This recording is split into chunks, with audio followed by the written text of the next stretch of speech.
तो जो प्रसंग चल रहा है कि ये पाप कर्म का नाश नहीं कर सकते और ये खुद भी दंड भोगते हैं। ब्रह्मा विष्णु महेश के पिता हैं ये काल भगवान, और जो शास्त्र विधि को त्याग कर मनमाना आचरण करते हैं,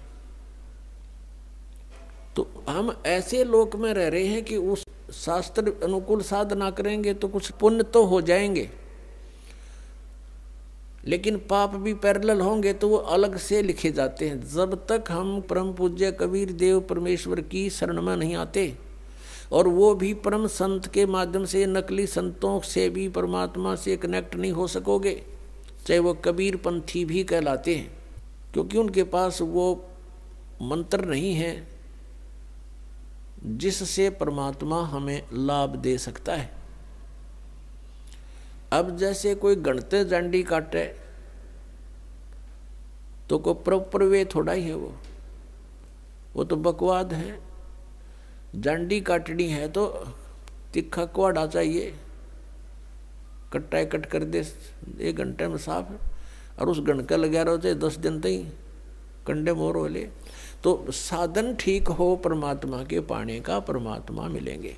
तो प्रसंग चल रहा है कि जिस लोक में हम रह रहे हैं ये ऐसे निर्दयी का लोक है। आप यहाँ अपने पेट के लिए जा रहे हो, जाना पड़ता है, रास्ते में कीड़ी मकोड़ी ना जाने कितने जीव जंतु आपके पैरों के नीचे कुचले जाते हैं, और ये पता भी होता है, और फिर भी नहीं बचा जा सकता हमसे। परमात्मा कहते हैं पृथ्वी ऊपर पग जो धारे, और करोड़ जीव एक दिन में मारे। अब कहने का भाव ये है कि जो हम साधना करते थे शास्त्र विधि को त्याग के, उनसे पुण्य तो कोई बना नहीं था, क्योंकि वो शास्त्र विरुद्ध होगी, और पाप अपने आप बने थे। जैसे 1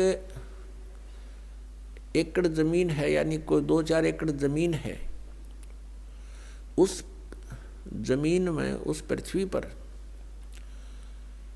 यदि उस जमीन से हम कुछ लाभ लेना चाहते हैं, जैसे कणक उगाना चाहते हैं, गेहूं चना बाजरा ज्वार कोई भी फसल हम बनाना चाहते हैं, तो उसके लिए हमने एक विशेष प्रयत्न करना पड़ेगा। वो घास पहले वाला काटना पड़ेगा, उसमें कोई झाड़ बोझड़े उग गए हैं वो काट काट के बाहर करने पड़ेंगे, और फिर हल से ट्रैक्टर से यानी परिश्रम करना पड़ेगा और पैसे लगाने पड़ेंगे।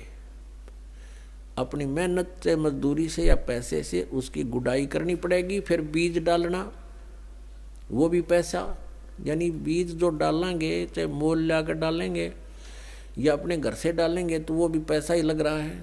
फिर सिंचाई का, उसके फिर अपनी पर्सनल मेहनत, ये सब इतना व्यय करके और समय भी सारा दिन उसी के चक्कर में लगे रहना, तब जा कर के कहीं फसल बनती है, गेहूं प्राप्त होते हैं।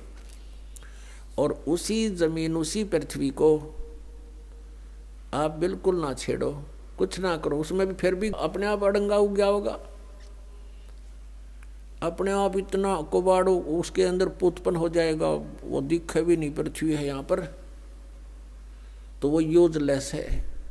तो पुण्यात्मा, वो घास तो आप पे बन गया, वो अड़ंगा कुबाड़ तो आप पे उग गया, और फसल बनाने के लिए कितना प्रयत्न करना पड़ा, और वह भी फसल हुआ तो वरना भी हुआ।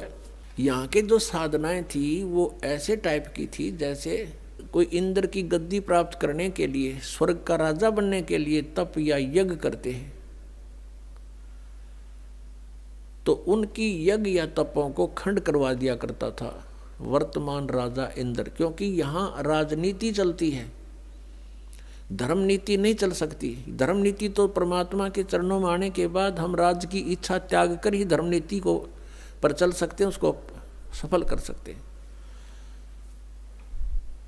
तो इंद्र अपनी राजनीति के आधार से कि कहीं कोई तेरी गद्दी प्राप्त करने की योग्य कोई ऐसा धार्मिक अनुष्ठान ना कर ले, तो उनको खत्म करवा देता था, किसी ना किसी कारण से खंड करवा देता। तो वो समझ ले जैसे किसान यहाँ पर खेती तैयार करता है, ओले आगे या वर्षा फ्लड आ गई, हो गया नाश बने बनाए का, या आग लग जा बनी बनाई फसल गेहूं का। तो यहाँ कहने का भाव ये है कि इतनी मेहनत के बाद भी आशा नहीं कि घर आ जाएगी, और घर आती है तो कितना प्रयत्न, और वैसे उसमें अड़ंगा वैसे उग गया उस जमीन में।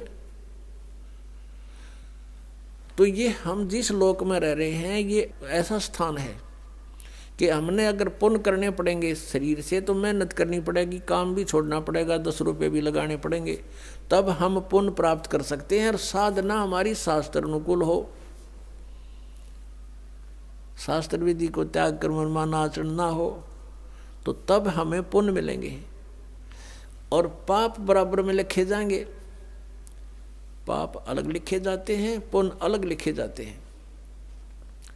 जब तक हम कबीर परमेश्वर की शरण में नहीं आते हैं, परम संत के माध्यम से हैं, तब तक हम जो साधना करते हैं चाहे वो शास्त्र अनुकूल भी क्यों ना हो, तो भी हमारी दोनों लिखे जाएंगे, पुण्य न्यारे पाप अलग, और दोनों ही हमें प्राप्त होंगे।